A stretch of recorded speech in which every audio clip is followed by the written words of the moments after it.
Hello friends, तो guys आज मैं आपको बताने वाली हूँ ब्लाउज के बैक पार्ट की कटिंग। तो वीडियो में एंड तक बने रहना है, वीडियो को स्किप नहीं करना है।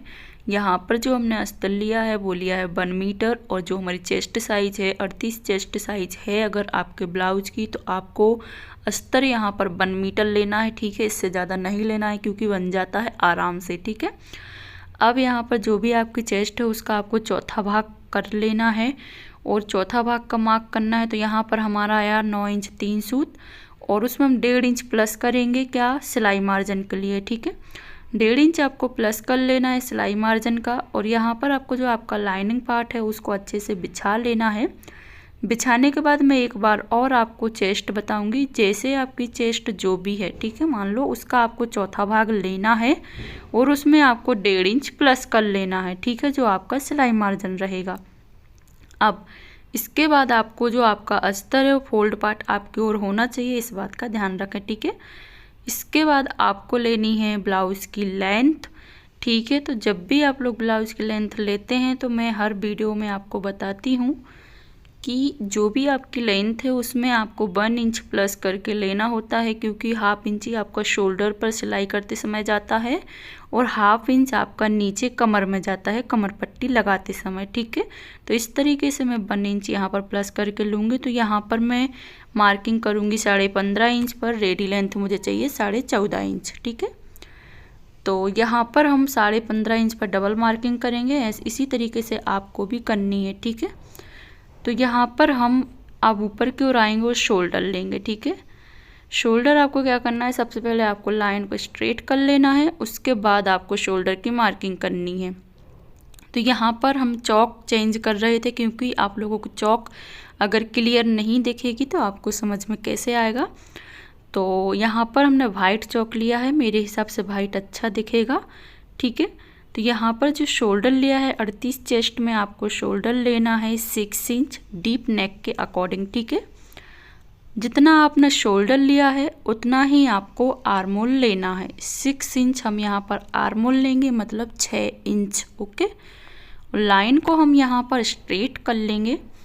लाइन को आपको बिल्कुल स्ट्रेट करना है, ज़्यादा से ज़्यादा आपको स्केल का यूज़ करना है। स्केल से आपकी हर लाइन एकदम से स्ट्रेट हो जाती है। ठीक है, अब हम करेंगे चेस्ट का मार्किंग। जो भी आपकी चेस्ट है उसका आपको चौथाई भाग कर लेना है। तो यहाँ पर हमारी चेस्ट है 37 का हम चौथाई भाग करेंगे तो हमें मिलेगा 9 पॉइंट और 3 सूत। ठीक है, अब यहाँ पर 1.5 इंच हम प्लस करेंगे सिलाई मार्जिन। ठीक है, 1.5 से 2 इंच ही आपको सिलाई मार्जिन लेना है, इससे ज़्यादा सिलाई मार्जिन नहीं लेना है। ठीक है, तो अब हम करेंगे कमर की मार्किंग। जो भी आपकी कमर है उसका आपको चौथाई भाग करना है। तो यहाँ पर हमारी कमर है 32 का चौथाई भाग करेंगे तो हमें मिलेगा 8 इंच। 1 इंच आपको प्लस करना है, बैक टक्स में जाएगा, और 1.5 इंच आपको लेना है सिलाई मार्जिन का। ठीक है, तो इस तरीके से आपको लेना है, और चेस्ट और जो कमर की लाइन है उन दोनों लाइन को आपको आपस में मिला लेना है। ठीक है, तो यहाँ पर अब हम स्केल का इस्तेमाल करेंगे, क्योंकि मेजर टिप से हमारी जो लाइन है टेढ़ी हो जाती हैं।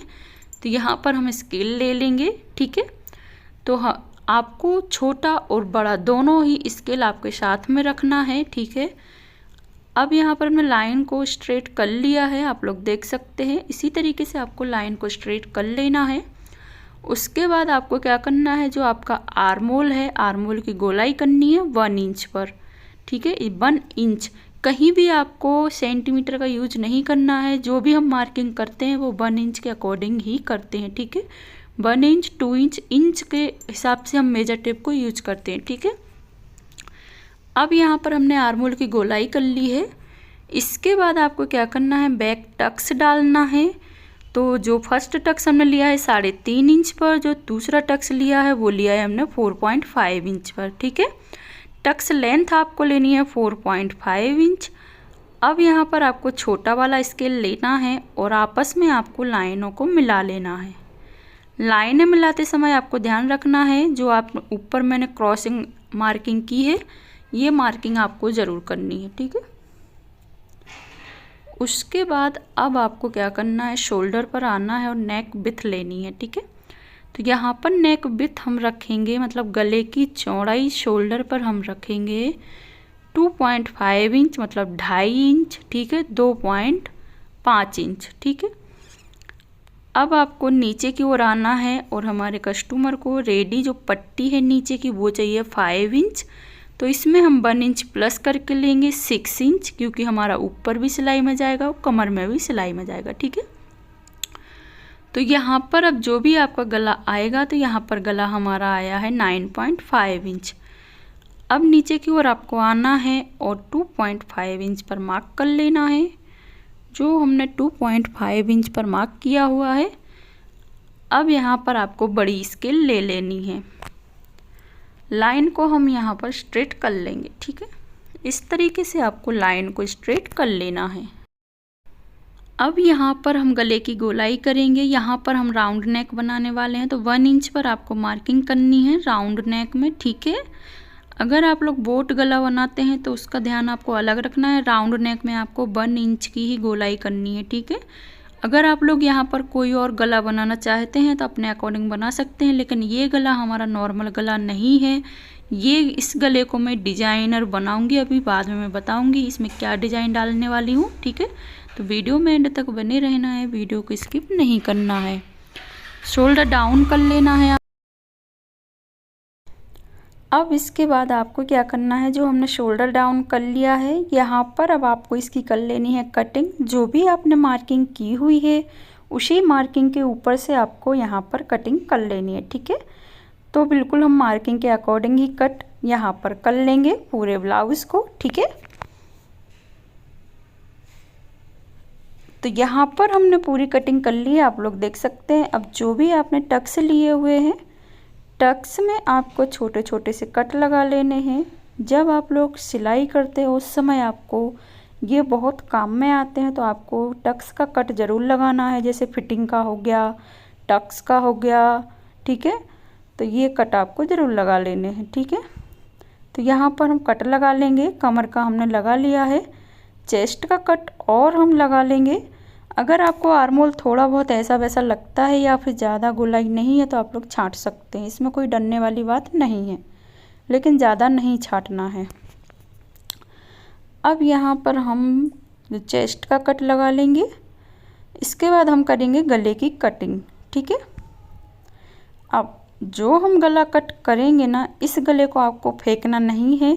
इसी गले को हम रख कर जो हम गला कट करेंगे, जो फैब्रिक हमारे पास निकलेगा लाइनिंग पार्ट में से, उसी गले के फैब्रिक को हम लेकर और जो भी हम डिज़ाइन बनाएंगे उसी से बनाएंगे। तो इसको आपको फेंकना नहीं है।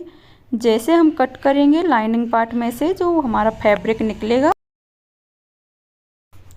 तो यहाँ पर हम गले की कटिंग कर लेंगे बिल्कुल स्ट्रेट। आपको देखते जाना है, नीचे ऊपर फैब्रिक नहीं होना चाहिए, ठीक है, नहीं तो आपका गला क्रॉस में हो जाएगा, ठीक है।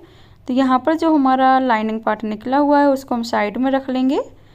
और यहाँ पर आप लोग देख सकते हैं जो गले में थोड़ी सी आपको लाइन दिख रही होगी और तिरछी हो गई है, तो उसको आपको पहले ही छांट लेना है, ठीक है। तो यहाँ पर हम उसको छांट देंगे। तो यहाँ पर इसको हमने कट कर दिया है, ठीक है, जो भी एक्स्ट्रा फैब्रिक था, ठीक है। अब यहाँ पर हमने बैक पार्ट की कटिंग तो कर ली है। अब हम गले की डिज़ाइन को कट करेंगे इस वाले फैब्रिक से, ठीक है। तो यहाँ पर आपको कैनवास पेस्टिंग पेपर लेना है और फोल्ड पार्ट आपकी ओर रख लेना है, इस बात का आपको ध्यान रखना है। उसके बाद आपको जो आपका लाइनिंग पार्ट है, दोनों पार्ट के फोल्ड पार्ट एक साइड ही रहना चाहिए, ठीक है। अब यहाँ पर हम चॉक से मार्किंग करेंगे बिल्कुल लाइनिंग पार्ट के बराबर से। बिल्कुल लाइनिंग पार्ट के आपको बराबर से मार्किंग कर लेनी है, बिल्कुल ऊपर तक हम मार्किंग करेंगे। और नीचे की ओर आपको 1 से 1.5 इंच छोड़ना है। जो हमने नीचे की ओर से गोलाई की है, आपने देखा होगा जहाँ से मैंने स्टार्टिंग की है वहाँ पर आपको 1 से 1.5 इंच एक्स्ट्रा लेना है। अब यहाँ पर आप लोग अंदाज से भी मार्किंग कर सकते हैं, नहीं तो आप लोग नाप के भी कर सकते हैं, ठीक है। तो मैं नापना भी बताऊंगी, मेरा अंदाज भी मैंने मार्किंग कर लिया है। तो यहाँ पर आपको 1 से 1.5 इंच प्लस करना है नीचे की ओर, ठीक है। अब यहाँ पर हम 1.5 इंच की दूरी से मार्किंग करेंगे। तो यहाँ पर हम 1.5 इंच के गैप से मार्किंग कर लेंगे।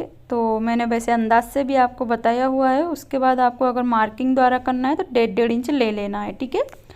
तो यहाँ पर हमने 1.5 इंच ले लिया है। मार्किंग हमारे गले की हो चुकी है, आप लोग देख सकते हैं। इसी तरीके से आपको मार्किंग कर लेनी है। अब इसके बाद हम स्केल से लाइन को स्ट्रेट कर लेंगे। लाइन स्ट्रेट करने के बाद अब आपको क्या करना है, जो आपकी एक आपके पास कड़क फैब्रिक जो कागज़ आगज होता है, पुष्टा जिसको हम बोलते हैं, तो उसको इस तरीके से आपको कट कर लेना है। अब नीचे की ओर सबसे पहले आपको पुष्टा जो कट किया है उसको डबल फोल्ड करके रखना है, ठीक है। तो यहाँ पर हमने डबल फोल्ड करके रख लिया है। उसको फोल्ड करने के बाद अब इसको हम सिंगल कर लेंगे, खोल कर रखेंगे। तो यहाँ पर इस पत्ती को हम खोल लेंगे, ठीक है।